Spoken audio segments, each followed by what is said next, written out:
मोर्चा के घटक हमारे प्राविधिक संघ के सुनील भोगा जी, हमारे प्रांतीय संरक्षक कॉमरेड घनश्याम नोटियाल जी एवं कॉमरेड वीके ध्यानी जी एवं मंचासीन हमारे सभी वरिष्ठ सदस्य, साथ ही हमारे एटक के प्रांतीय अध्यक्ष कॉमरेड एमपी त्यागी जी एवं इस सभागार में मौजूद उत्तरांचल बिजली कर्मचारी संघ के सभी सदस्य साथियों, क्योंकि आज गढ़वाल में मैक्सी टैक्सी कैब यूनियन का चक्का जाम था, इस कारण से हमारे कई साथी जो दूर दराज में उत्तरकाशी, टिहरी और श्रीनगर गोपेश्वर से आ रहे थे, वो लोग अभी नहीं पहुंच पाए हैं। फिर भी सभागार में मौजूद हमारे साथियों की संख्या ये बता रही है कि अभी भी हमारा जज्बा कम नहीं हुआ है और हम अपनी मांगों के लिए अपने संगठन के साथ खड़े हैं। साथियों, हमारे सामने अनेक चुनौतियां हैं। इस जो हमारे संगठन है उनको बचाने की चुनौती भी है। हम लोग पुराना दौर याद करते हैं, जब हम लोग इस कॉर्पोरेशन में आए थे, बहुत से साथी हमारे यूपीएससी के रिटायर्ड साथी यहाँ पे बैठे हैं। उस समय का वक्त भी उन्होंने देखा है, उत्तर प्रदेश पावर कॉर्पोरेशन का एक छोटा सा वक्त भी उन्होंने देखा है और उत्तराखंड पावर कॉर्पोरेशन का भी वक्त वो देख रहे हैं। हमारी सबसे बड़ी चुनौती निजीकरण से दो को बचाना है और हम जिस भी सम्मेलन में जाते हैं, हम जब शुरुआत से ही जब इस उद्योग में लगे थे तो हम निजीकरण की लड़ाई लड़ रहे थे। आज जो निजीकरण की लड़ाई लड़ रहे हैं, उसके बावजूद भी लगभग 60% निजीकरण इस उद्योग का हो चुका है। और ऐसे ही हम बोलते बोलते चले जाएंगे और ये उद्योग जो है धीरे धीरे 100% निजीकरण हो चुका होगा इस उद्योग का। निजीकरण से कर्मचारियों का ही नुकसान नहीं होना है, आम जनता का सबसे बड़ा नुकसान होना है। हमारे प्रबंधन के कई साथी ऊपर बैठे हैं, संबंधी कार्य करेंगे। जो देखने वाला हमारे कई साथी जानते होंगे, हमारे मीटर उतर रहे हैं, जो कि हमारा मीटर था वो जला हुआ था, उसकी जगह वो मीटर लगा रहे हैं, उसकी कॉस्ट नहीं ले रहे हैं। कंपनी नुकसान में नहीं जा रही है, नुकसान में ये उत्तराखंड पावर कॉर्पोरेशन जा रहा है, उसकी तरफ किसी का ध्यान नहीं है।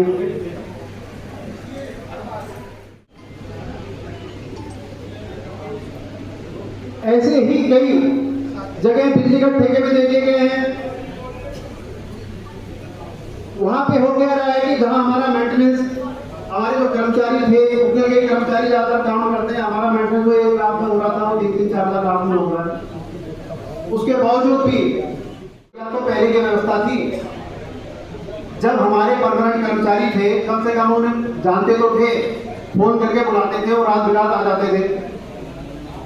पर अब ठेकेदार के आदमी हैं, जब तक वो एक का नंबर अपने मोबाइल में फीड करते हैं, तब तक वो कर्मचारी चेंज हो जाता है, दूसरा लाइनमैन आ जाता है। अल्टीमेटली जनता का जो गुस्सा है वो उत्तराखंड पावर कॉर्पोरेशन के जो जेई हैं उन पे फूटता है, क्योंकि उस बिजली घर में एकमात्र जो रेगुलर कर्मचारी है वो वहां का आवरा मिलता है। जनता को इससे मतलब नहीं है कि वो कर्मचारी जो है वहां पे ठेकेदार के हैं या किसी और एजेंसी के द्वारा रखे गए हैं, उसको तो निर्बाध विद्युत आपूर्ति चाहिए। उसकी जो कंप्लेन है उसको जल्दी से जल्दी बिजली घर में जो एसएसओ या अभियंता बैठे हैं उनको फूटता है। पिछले दिनों शहजादा बिजली घर में भी ऐसा ही हुआ। हमारे वहाँ के भी साथी यहाँ बैठे होंगे, कर्मचारियों की कमी है। और जो कर्मचारी है वो आप किसी ठेकेदार के माध्यम से लग रहे हो, ठेकेदारी की कोई जिम्मेदारी नहीं है, और उसका तो भाजपा हमारे रेगुलर के जो कर्मचारी गिने चुने उनको भुगतना पड़ता है। साथियों, निजीकरण अगर सही तरीके से किया जाए और सब कर्मचारियों को विश्वास में लेकर किया जाए, और कहाँ पे निजीकरण होना चाहिए, किस क्षेत्र में नहीं होना चाहिए। निजीकरण तो पहले जो हो रहा है, आपने ठीक है टीडीएस कंपनी को दे दिया, उन्होंने किया कोर्ट की कृपा पात्र कर अपना जो है कार्यकाल बढ़ाते आ रहे हैं। जब तक उनका कार्यकाल बढ़ता रहेगा वो शासन के सामने नतमस्तक रहेंगे और जो शासन चाहेगा वो होगा। जब तक कोई एमडी हमारे बीच से नहीं बनेगा, रेगुलर नहीं बनेगा, आपका एमडी और आपका जो डायरेक्टर है वो रेगुलर नहीं है, उसका आपने सीमा विस्तार कर समय पावर इंजीनियर एसोसिएशन ने एक मोर्चा खोला कि इनका कार्यकाल ना बढ़ाया जाए। भाई पहले भी कार्यकाल बढ़ाया, आप लोगों ने तो कुछ कहा नहीं, क्योंकि अब उनको असुरक्षा की भावना हो गई है। उन्होंने कहा कि अगर इनका कार्यकाल बढ़ता रहेगा तो हम लोग आगे नहीं बढ़ पाएंगे। मतलब यहां पे अपना निजी हित है, क्योंकि पहले अगर आप आवाज उठाते तो ये जो व्यवस्था है उत्तराखंड पावर कॉर्पोरेशन में अपनाई नहीं जाती। लोग तो तब उनसे कहने लगे कि किसी आईएएस को हमारा प्रबंध निदेशक बना दिया जाए, जबकि उत्तर प्रदेश में जो डिस्कॉम है वहां पे आईएएस बैठे हैं, उनका विरोध होता है कि आईएएस को यहाँ पे प्रबंध निदेशक वगैरह बनाया जा रहा है। हमारे देश का कोई इंजीनियर क्यों नहीं बन रहा है प्रबंध निदेशक? हमें तीनों निगमों के प्रबंधन पे ये दबाव डालना है कि उससे पहले हमारे उपनल के कर्मचारियों के लिए कोई एक नीति निर्धारण करें। जब हमारी बीओडी ने पास कर दिया कि रात्रिपाली भत्ता 800 रुपए दिया जाए, इनको शायद 800 रुपए है और रेगुलर कर्मचारी का 1170 रुपए है, तो जब सेम पाली चल रही है, सेम बिजली घर है, सब कुछ है, तो दो व्यवस्थाएं कैसे हैं? ठीक है, शासन ने बोल रखा है कि जो इनको मानदेय मिलेगा वो सब पे लागू होगा, क्योंकि वो उपनल के द्वारा जो है कार्योजित है। पर जब हमारे बीओडी ने पास कर दिया है रात्रिपाली भत्ते के लिए, तो क्यों ना उनका रात्रिपाली भत्ता रेगुलर कर्मचारी के लिए के समान करा जाए और रेगुलर कर्मचारियों का कम से कम 2000 रुपए किया जाए। आज से 15 साल पहले रात्रिपाली भत्ता चालू हुआ था, पहले शायद 700-800 रुपए था, उसके बाद 1170 हुआ है। अभी हम उसकी लड़ाई नहीं लड़ रहे, उनको 2000 किया जाए और हमारे उपनल के कर्मचारियों को भी 2000 किया जाए। और मैं मंच के माध्यम से हमारे प्रबंधन के अधिकारी बैठे हैं, उन तक ये बात पहुंचाना चाहूंगा कि प्रत्येक कर्मचारी, चाहे वो रेगुलर हो चाहे वो उपनल का हो, उसको 2000 रुपए रात्रिपाली भत्ता दिया जाए और इसमें शासन कोई अड़ंगा नहीं डालेगा, क्योंकि ऑलरेडी बीओडी पास कर चुका है। हम मानते हैं वीडियो की मांग थी जो हमारी, वो शासन ने रोक दी है, जो हमारा वीडियो का आदेश था, और वो पावर कॉर्पोरेशन के हाथ में नहीं है। वो कि जो हमारे कार्यरत कर्मचारी हैं उनको पूर्व की भांति जो पेंशन है वो मिलनी चाहिए, और उसकी फाइल भी मैं बता दूं कि आपको हमारे अभी शासन में चल चुकी है और उस पर वो वार्ता में पहुंच चुकी है, वो भी कार्रवाई आपकी सुचारू। तीसरा पॉइंट हमारा सबसे पहले ये है कि 1/4/2020 के बाद जो भी हमारे अधिकारी कर्मचारी हमारे निगम में कार्यरत हुए हैं उनको टैरिफ की सुविधा नहीं दी जाती है, तो उसके लिए भी हम लोग जो है पूरी मेहनत और लगन के साथ लगे हुए हैं कि उसमें भी मुझे उम्मीद है कि बहुत जल्दी हमारा कोई ना कोई निर्णय आने वाला।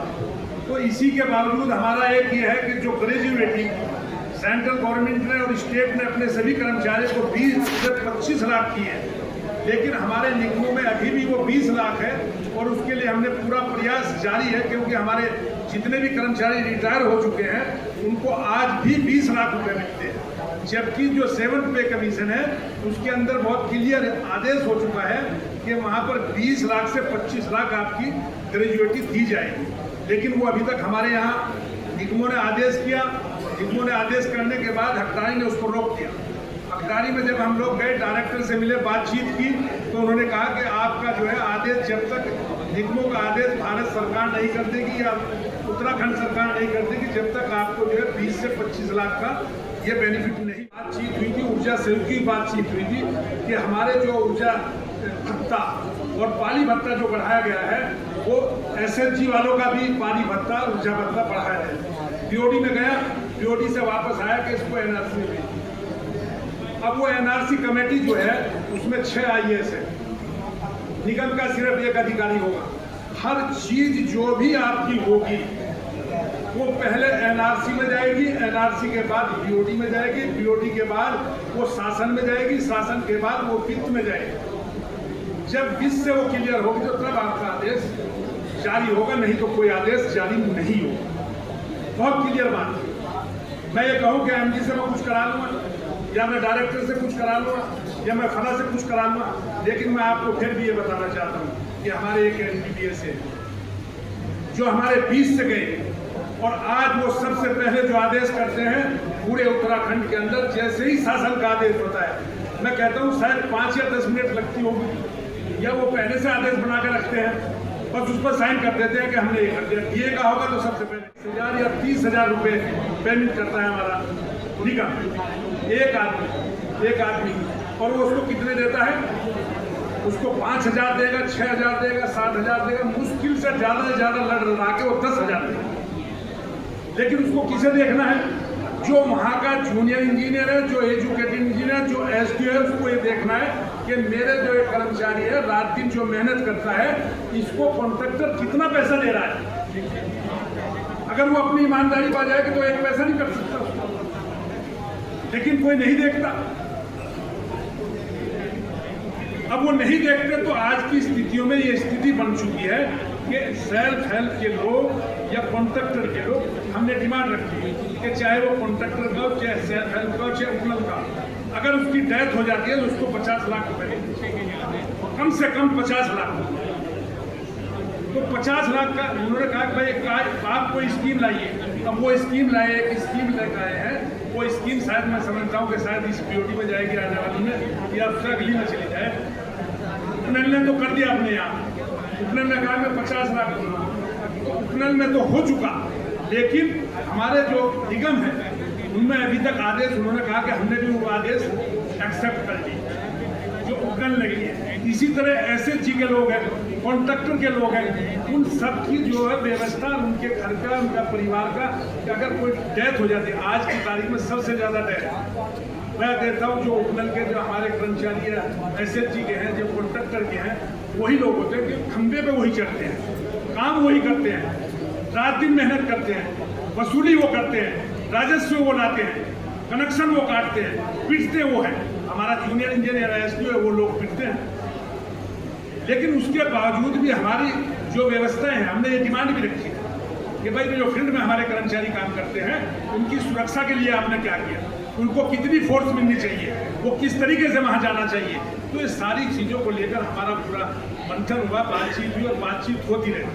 लेकिन आज की जो परिस्थितियाँ हैं, आज की जो दिक्कतें परेशानियाँ, SHG के लोग, कॉन्ट्रैक्टर के लोग, उनको समान कार्य समान वेतन, उनको रेगुलर किया जाए, पहला मुद्दा मोर्चे का।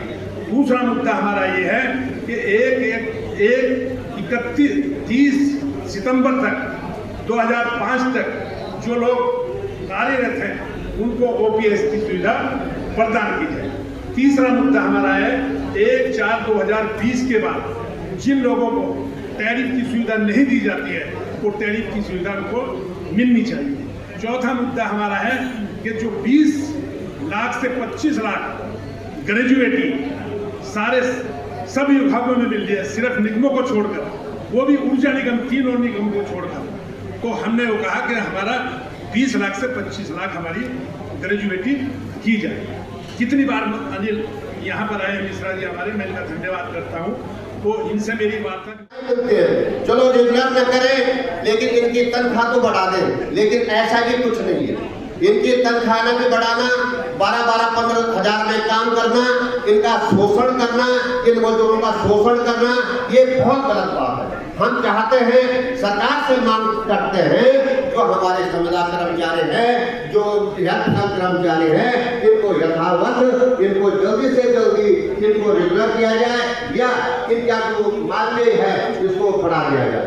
मैं इस संबंध में यहाँ पे जो हमारे पदाधिकारी आ रखे हैं और हमारे मंच पे जो हमारे हाई लीडर हैं उनसे मांग करता हूँ, या हमारे जो यहाँ पे संयुक्त मोर्चा के हमारे जितने भी पदाधिकारी यहाँ पे बैठे हैं उनसे मांग करते हैं इन लोगों की समस्या यथावत, यथाशीघ्र, और यदि हड़ताल करने की नौबत पड़े तो निश्चित तौर पर हड़ताल करें, क्योंकि ये बिना हड़ताल किए हुए, बिना आंदोलन किए हुए, बिना इसके ये कुछ नहीं दे पाते मेरे मित्रों। तो मैं चाहता हूँ संयुक्त मोर्चा से एक बार फिर इन कर्मचारियों के लिए, इन संविदा कर्मचारियों के लिए, और जो हमारे मानदेय हैं, जो हमारा प्रमोशन की लिस्ट है, इनको यथाशीघ्र इनका काम होना चाहिए, और यदि ना हो तो मैं सभी लोगों से गुजारिश करूंगा। आज के अध्यक्ष मंडल और हमारे प्रांत के प्रधान महामंत्री के.आर. कश्यप जी, रफीक कंसल जी, और हमारे अध्यक्ष शर्मा जी, और हमारे दूर दराज से आए हुए सभी साथी, पंडाल में बैठे उपस्थित सभी को इस सम्मेलन की बधाई देता हूँ और आशा करता हूँ कि सफल सम्मेलन को सफल बनाने में अपना पूरा योगदान करेंगे। साथियों, मुझे कुछ कहने के सदस्यगण सभी का सहयोग उसको सुनिश्चित किया जाता है, सभी के सहयोग के माध्यम से इस संगठन को चलाया जाता है। तो मैं आशा करता हूँ संगठन को मजबूत रखें और इसकी एकता बनाए रखें। इसके लिए आप अपने सभी साथियों से अनुरोध करता हूं कि संगठन की एकता बनाने के लिए आप कटिबद्ध हों, तभी आपकी समस्या का समाधान होगा। साथियों, समस्या हमारी ठेकेदारी प्रथा के मजदूरों की समस्या हो, आपके सामने सब जानकारी है। मेरे से पूर्व वक्ताओं ने आपको सब चीज अवगत करा दिया है। लेकिन साथियों, मुझे इस बात का है कि हाँ जी हो रहे सरकार किस बात को मानती नहीं है। सरकार ने भी, हाई कोर्ट ने भी आपके पक्ष में फैसला दे दिया है, ट्रिब्यूनल ने भी आपके पक्ष में दे दिया है, और हाई कोर्ट ने भी आपके पक्ष में दे दिया है, फिर भी ढिलाई की। मुख्यमंत्री ने भी घोषणा कर दिया है कि आपकी जो हम इसको नियमित कर देंगे। लेकिन साथियों, आज 2-3 महीने हो गए, इस पर कोई कार्रवाई नहीं हो रही। इस पर आपको सोचना है कि आपको क्या करना है। हमारे प्रदेश की वर्षगांठ 9 नवंबर को होने जा रहा है। अगर 9 नवंबर से पहले सरकार संविदा कर्मचारियों की नियमितकरण के लिए कोई ठोस कार्यक्रम नहीं करते हैं, तो उसके लिए आपको ठोस इस सम्मेलन के माध्यम से निर्णय लेना है कि क्या आपको किस ढंग से आपकी समस्या का समाधान हो।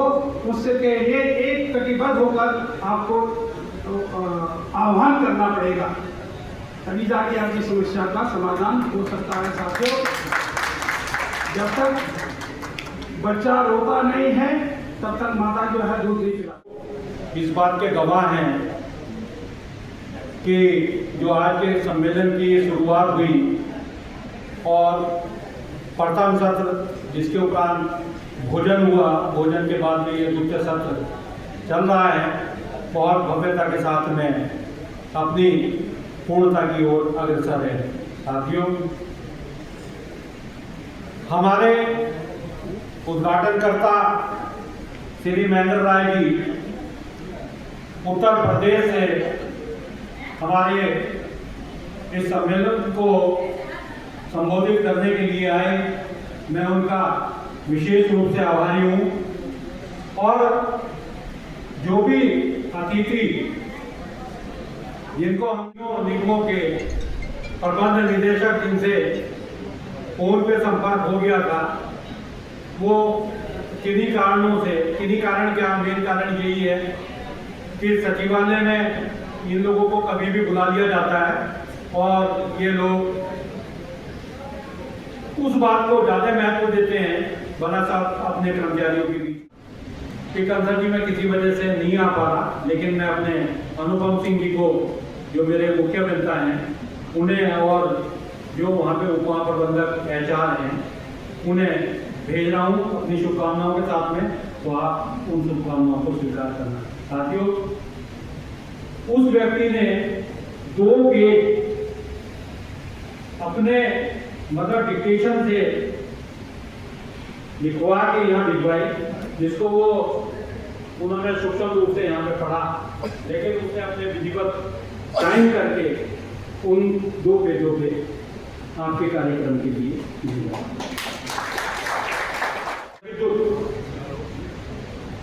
उनका कोई मैसेज नहीं आया, जबकि उनको आना था। कल मेरी बात हुई थी, उन्होंने कहा मैं आऊँगा, थोड़ी देर के लिए आऊँगा और आप मुझे जो है जल्दी से जल्दी फ्री। आपका ध्यान रखा जाएगा कि इन लोगों से इनके नाम जब भी हम इनसे वार्ता करें तो हमारा सबसे पहला क्वेश्चन इनसे यही होना चाहिए कि भाई जब हमने आपको बुलाया तो आप क्यों नहीं आते? नहीं होती जो अप्रत्याशित हो या जिसको वो पूर्ण नहीं कर सकते, हम उस डिमांड को उनके सामने रखेंगे। इस बात को ध्यान में रखा जाएगा और जब भी वार्ता का समय मिलेगा तो हमारी कार्य जो भी कमेटी के लोग होंगे वो वहाँ जाएंगे और सबसे पहले इसी बात को रखेंगे और अपना विरोध उनके सामने दर्ज करेंगे।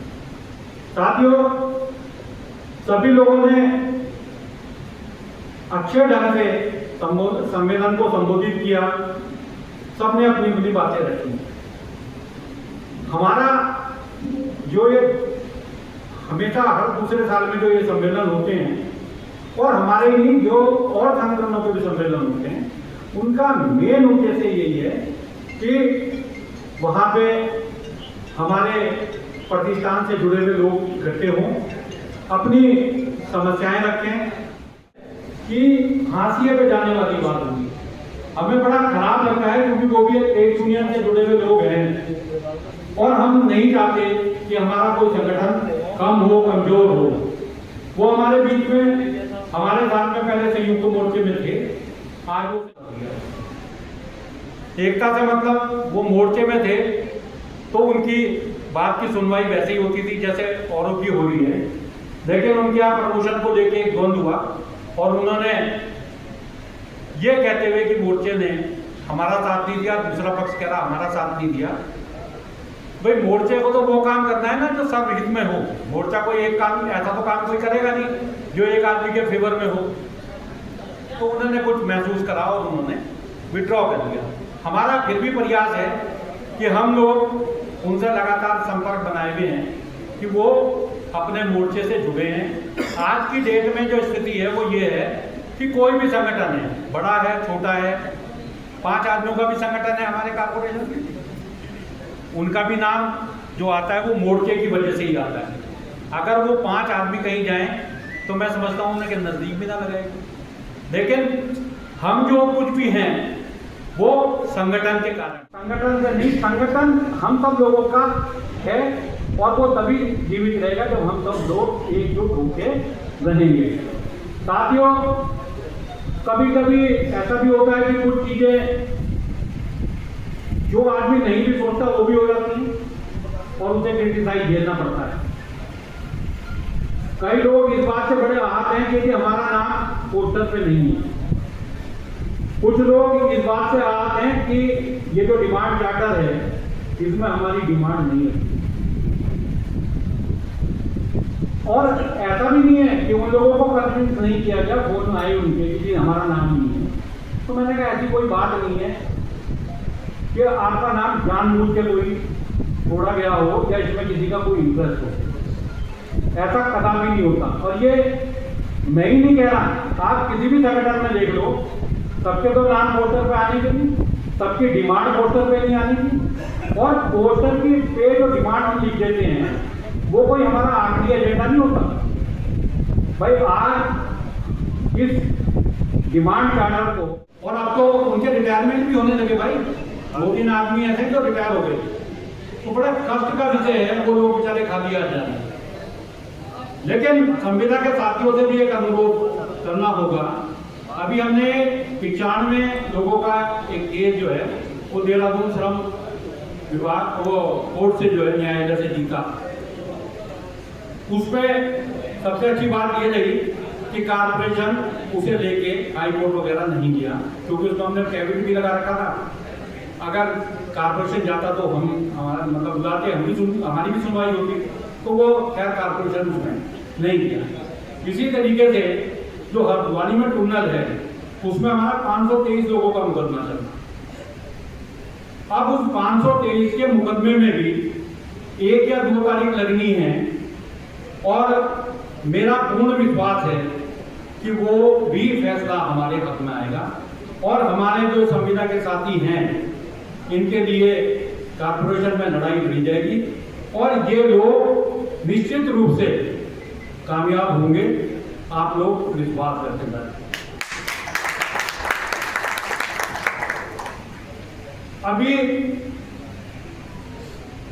अब इस बात पे क्या चर्चा करनी है कि हम लोग किस तरीके से उसमें भी उदंडता कर रहे हैं, नहीं करनी चाहिए। साथियों, मेरा कहना यही है, सब लोग एकता बनाए रखें, नियमित किया जाए।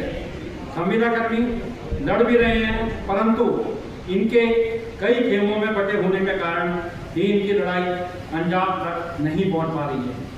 कुछ स्वार्थी तत्व भी यह नहीं चाहते कि इनका संघर्ष लक्ष्य तक पहुंचे, क्योंकि भ्रष्ट लालसाई और चालाक एवं पतित अधिकारी और कर्मचारियों का गठजोड़ यह कदापि नहीं चाहता कि नियमित श्रम बल के आधार पर ऊर्जा निगम मजबूत एवं स्थिर हो। यह एक अप्रशिक्षित श्रम बल है और निगम प्रशासन और प्रबंधन भी इनके प्रशिक्षण पर कोई ध्यान नहीं देता है, जो ऊर्जा जैसे संवेदनशील क्षेत्र के लिए अति महत्वपूर्ण है। इसी कारण लगातार घातक विद्युत दुर्घटनाएं दिन प्रतिदिन होती रहती हैं। दुर्घटनाएं होने पर इन संविदा कर्मियों को वह लाभ भी प्राप्त नहीं होते जो एक नियमित कर्मचारी को प्राप्त होते हैं। उत्तरांचल बिजली कर्मचारी संघ एकताबद्ध तरीके से संविदा कर्मियों की लड़ाई को अंतिम लक्ष्य तक लड़ने के लिए तैयार है। औद्योगिक न्यायाधिकरण हल्द्वानी ने एक बड़ा फैसला सुनाते हुए तीनों निगमों में कार्यरत टेक्नीशियन कर्मचारियों को 4 अगस्त 2014 से नियुक्त कर्मचारियों की तरह समान काम के लिए समान वेतन का लाभ देने के आदेश दिए थे, जिसके लिए संगठन बधाई का पात्र है। निकल के आ रही वो एक ही है, आ रही कि नहीं अपनी संख्या पर बढ़ाएं, अपनी सदस्यता बढ़ाएं और हमारा लगभग रेगुलर कर्मचारी तो सभी मान ले जाने चलते रहने, लेकिन हमारे उपनल के साथ ही, हमारे SLG के साथ ही, हमारे ठेकेदार के साथ ही उनकी स्थिति आज भी हुई है जो 10 साल 15 साल पहले थे। जहाँ से हम सुनते चले थे तो ये है कि हमारे संगठन में प्रयास करें, मुकदमे लगाए, मुकदमों में हमें सफलता मिली, जिससे कुछ हमारी उम्मीद आगे बढ़ती जा रही कि हम उपनल वालों के लिए, SLG वालों के लिए भी कुछ ना कुछ प्रयास करके कुछ सफलता हासिल करेंगे। साथियों, हमें सबको एकजुट रहना है, अपनी सदस्यता बढ़ानी है। हमें उपनल के साथ को जोड़ना है, हमें SLG के साथ को जोड़ना है, हमें ठेकेदारों के मजदूर हैं कॉन्ट्रैक्ट बेस पर हमारे साथ काम करते हैं, उन्हें भी हमें अपने साथ लगाना है। साथियों, ठेकेदारों की समस्या उपनल के साथ में कभी सैलरी थोड़ा लेट मिलती है, मिल जाती है, तो ठेकेदार के माध्यम से कर्मचारी हमारे बढ़ते रहे, बिजली घरों पे हैं, ऑफिसर भी हैं, उनकी बड़ी विकट स्थिति है। स्थिति क्या है, उन्हें 3-3 महीने जाते हैं, उन्हें 10-12 हज़ार मिलती भी नहीं और 3-3 महीने उनकी सैलरी भी मिलती और बेचारे सब कुछ टाइम है तो ठेकेदार की वेतन में हटा देते। तो हमें अपने संगठन में ठेकेदार के जो कर्मचारी हैं उनको भी साथ लेकर चलना चाहिए, जिससे कि हमारी संख्या भी बढ़ेगी और भाषण सुने हैं तो सब कवर भी हो गए होंगे। तो ये आज का सत्र समापन है, आपके लिए नाश्ते की व्यवस्था है ऊपर, समापन के बाद आपको नाश्ता करना है और आपका मैं इस सत्र की समापन बोलता हूँ। नीचे या नीचे नीचे कर फोटो नहीं लिया। हाँ तो समय जाओ ना लोग, मैं लूँगा, बोलो ना। मैंने सबके लिए मैंने सबके लिए मैं उधर चले जाऊँगा संग कितनी बुरी बुरी प्रशंसा करूँ इन लोगों की कि कह नहीं सकता।